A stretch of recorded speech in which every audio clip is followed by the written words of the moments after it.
పార్టీలో చేరేప్పుడు ఎన్నో హామీలిచ్చాను. అంతన్నారు ఇంతన్నారు. ఇప్పుడేమో సొంత జిల్లా లీడర్తో గిట్టడం లేదు. నేను ఎంపీ, ఆయన కేంద్ర మంత్రి. ఇలా అయితే ఎలా? నాకు పదవివ్వండి, అప్పుడు పవర్ బ్యాలెన్స్ అవుతోంది. అప్పుడు ఈ గొడవేది ఉండదంటూ బీజేపీ హైకమాండ్కి సూచనప్రాయంగా ఓ మాట చెప్పబోతున్నారట ఓ కీలక నేత. ఆ ఇద్దరి పంచాయతీ తెగాలంటే ఆయనకు పదవి ఇవ్వడం ఒకటే మార్గమా? అధిష్టానం ఏం చేయబోతోంది?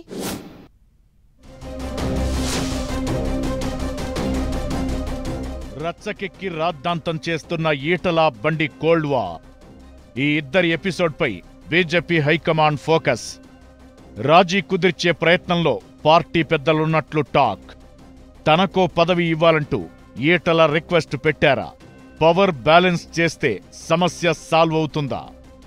ఆయనొకటి తెలిస్తే మరొకటి జరుగుతోంది. ఏ ముహూర్తాన ఆయన బీజేపీ గూటికి చేరారో గాని ఆశించిన ఏ పదవి దక్కట్లేదట. పార్టీలో చేరిన ఏడాదికే రాష్ట్ర అధ్యక్ష పదవి ఆశించారు ఈటల. కాని అప్పుడు అధ్యక్ష పదవి రాకుండా ఎన్నికల కమిటీ చైర్మన్ ఇచ్చి తాత్కాలికంగా సంతృప్తి పరిచారట. పార్లమెంటు ఎన్నికల తరువాత కేంద్ర మంత్రి అవుతానని ఆశించారట. అది సాధ్యం కాకపోవడంతో మరోసారి బీజేపీ రాష్ట్ర అధ్యక్ష రేసులో కొనసాగారు. ఆల్మోస్ట్ ఆయనే ప్రెసిడెంట్. ప్రకటనే ఆలస్యమన్న టాక్ నడిచింది.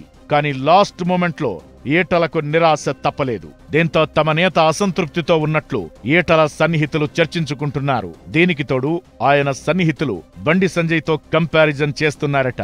ఈటలకు కేంద్ర మంత్రి వస్తుందనుకుంటే బండి సంజయ్కి రావడం ఒకటైతే, రాష్ట్ర అధ్యక్ష పదవి ఈటలకు దక్కకుండా బండి సంజయ్ అడ్డుకున్నారని గుసగుసలు పెట్టుకుంటున్నారు.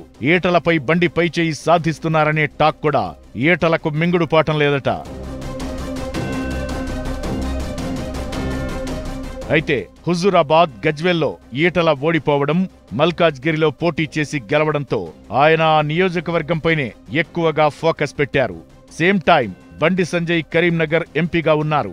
తన పార్లమెంటు పరిధిలోని హుజూరాబాద్ పై బండి ప్రత్యేక దృష్టి పెట్టారట. ఒకప్పటి తన సొంత నియోజకవర్గం హుజూరాబాద్ లో పట్టు కోసం బండి సంజయ్ ప్రయత్నం చేయడం ఈటలకు కోపం తెప్పించిందట.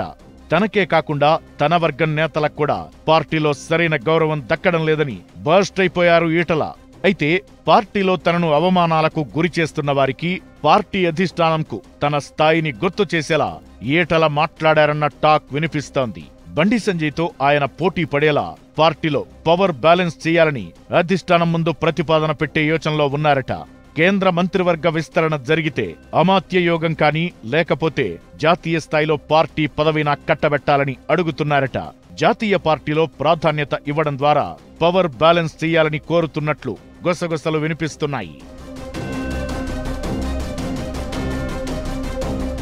ఇప్పటికే కిషన్ రెడ్డి, బండి సంజయ్ ఇద్దరు సెంట్రల్ క్యాబినెట్లో ఉన్నారు. ఈ ఈక్వేషన్స్ ను బట్టి చూస్తే తెలంగాణకు మూడో మంత్రి పదవి ఇస్తారా అన్నది డౌటే అంటున్నారు. లేకపోతే ఆ ఇద్దరిలో ఒకరిని తప్పించాలి. అది కూడా అయ్యే పని కాదంటున్నారు. ఇక జాతీయ పార్టీలో ఈటల కార్యవర్గ సభ్యుడిగా ఉన్నారు. ఎంపీ డీకే అరుణ జాతీయ ఉపాధ్యక్షురాలిగా కొనసాగుతున్నారు. బండి సంజయ్ని రాష్ట్ర అధ్యక్షుడిగా తప్పించిన తరువాత ఆయనకు పార్టీ జాతీయ ప్రధాన కార్యదర్శి పోస్ట్ ఇచ్చారు.